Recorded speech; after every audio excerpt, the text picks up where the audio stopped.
Welcome back, everybody, to round 3 of American Rally Association presented by DirtFish. Now, we are in beautiful Washington State this weekend, and guess where I'm at? DirtFish Rally School. This is the headquarters, and they are also the title sponsor of the Olympus Rally. Now, this Olympus Rally was started back in 1973, and it's one of the only rallies in the U.S. to have world acclaim. Why? Because this was one of the rounds for the World Rally Championship, and actually during the height of the Group B era cars. Now, the rally did stop back in 1988. It was reintroduced back in 2006 and has been one of the favorites for many of the drivers. Now, speaking of drivers, guess who was here yesterday? Ken Block, and he's back in a Subaru. And now he's going after Travis Pastrana, who is leading in points, and he's on a great streak this season. Another great one to look out for is Ely Barta. He's also on a great winning streak, and if his vehicle looks really familiar, it's because it was actually a DirtFish Rally School vehicle, and you've also seen it through David Higgins. Now, these roads are going to be a mix of forests, and they're also going to have clear-cut terrain, but they're long, tortuous, and they are also twisty stages, which means there's no room for error. Weather is always a factor during rally weekends, especially here in Washington when anything can happen.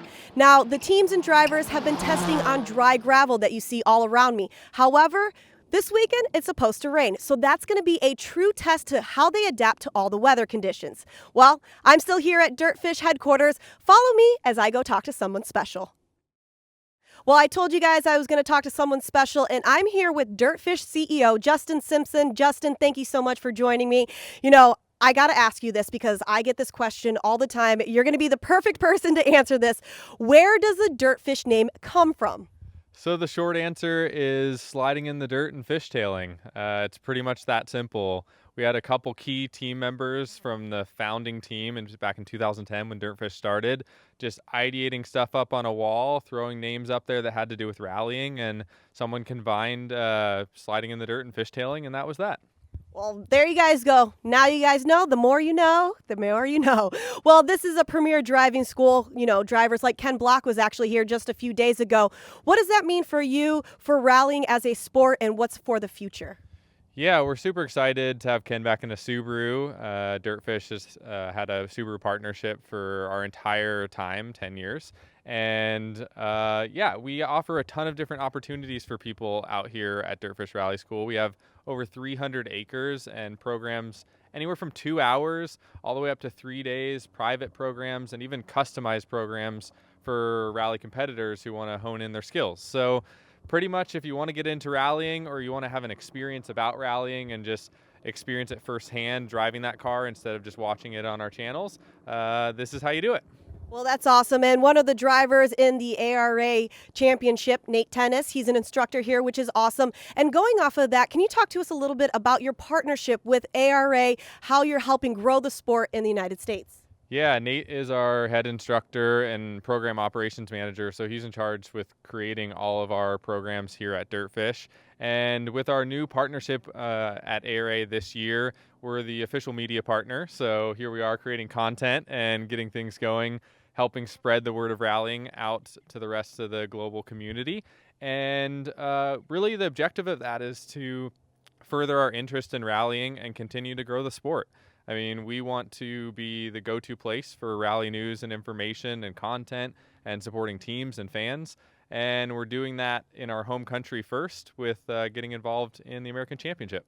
And talking about that, we have a big rally. You guys are the title sponsor of the Olympus Rally. Now, if our viewers and fans want to come to the school, where's the best place that they can find information?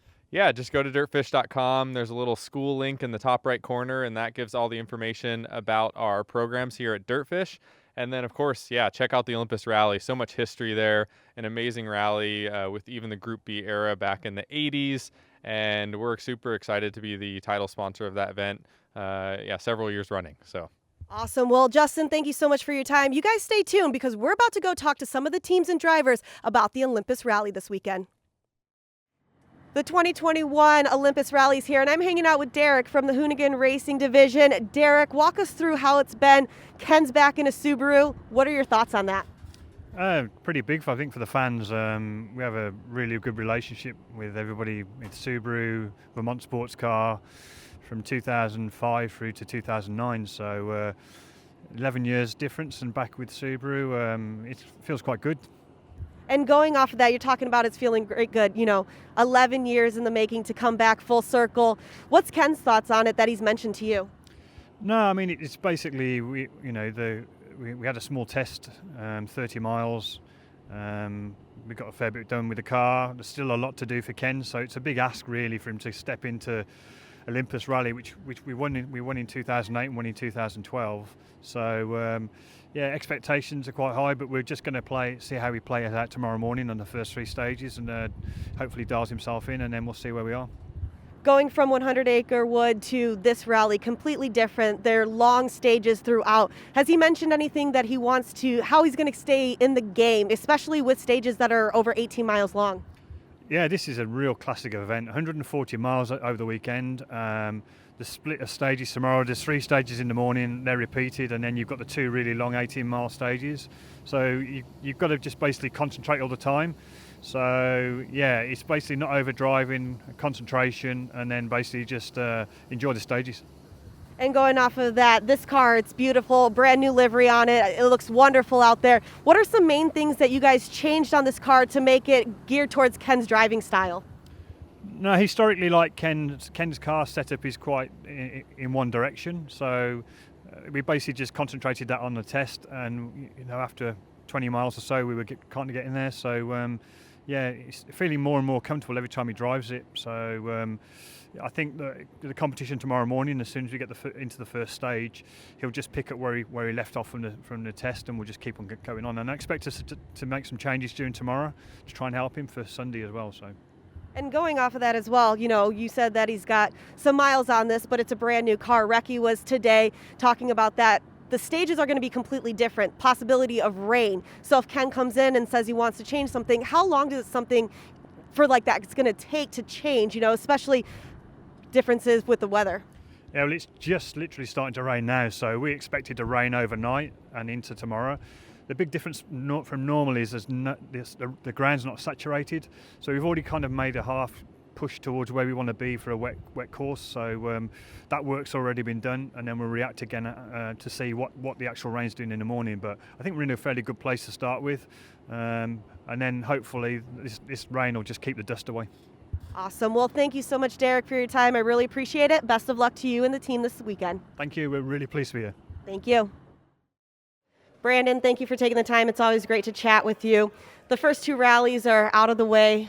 Snowdrift, obviously, very slippery conditions. And then 100 Acre Woods, it rained pretty much the entire time. Going into Olympus, there's long stages. What's the game plan for that? Yeah, obviously the first 2 rallies of the season were like polar opposite.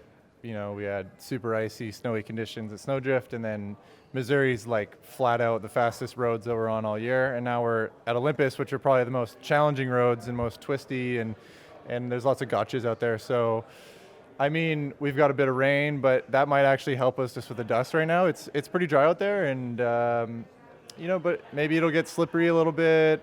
I think just in general, the nature of the roads is going to be the biggest challenge of the weekend. And going off of that, weather conditions, it's always up in the air during rally weekends. And like you said, the rain might keep the dust down, especially during today, Recce, it was super, super dusty. Going with that, how quick is it to be able to adapt to the challenges of the weather conditions?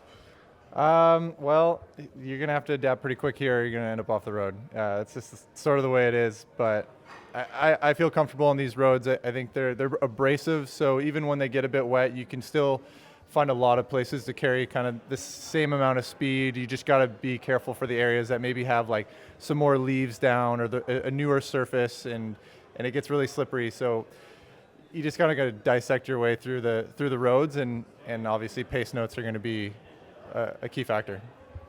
We did Wildcat today. Lots of hairpin turns throughout, a lot of elevation changes. It's one of the longest stages tomorrow. How do you feel you're going to tackle that? Yeah, I mean, I haven't done Wildcat in a handful of years now, so I was pretty excited that they put it back on the stage schedule. It's supposed to rain the most tomorrow, and I know for a fact that stage gets really slippery, so we'll be not only doing it at night, but it could likely get pretty slippery in places, and I think that'll be it's one of the longest stages where you could actually make a lot of time or lose a lot of time, so we'll probably see some gaps made there. Going into Sunday, we're running 2 stages, 2 times each, and those are actually going to be the longest stages as well of the overall weekend. How do you put a game plan into Friday comparative to Saturday and vice versa, knowing that, you got the longest stages, on Sunday? I mean, I don't think there's much of a game plan. If you look at how Travis came into the first 2 events, is just like flat out, especially everyone else too. But I don't expect him to slow down. So I think Friday is going to be, flat out, try and create a gap if you get the opportunity. And then Sunday stages are they're slightly more simple than what we'll do tomorrow. So they'll be fast, but they're not as challenging, and it'll be harder to make big gains on Sunday. So I think tomorrow's sort of the day to, really push and try and make a gap. Awesome. Well, thank you so much for your time. You guys heard it here. Brandon said tomorrow is the day to push it and make those gaps. So best of luck to you and the entire team. Thank you. Appreciate it. Thank you.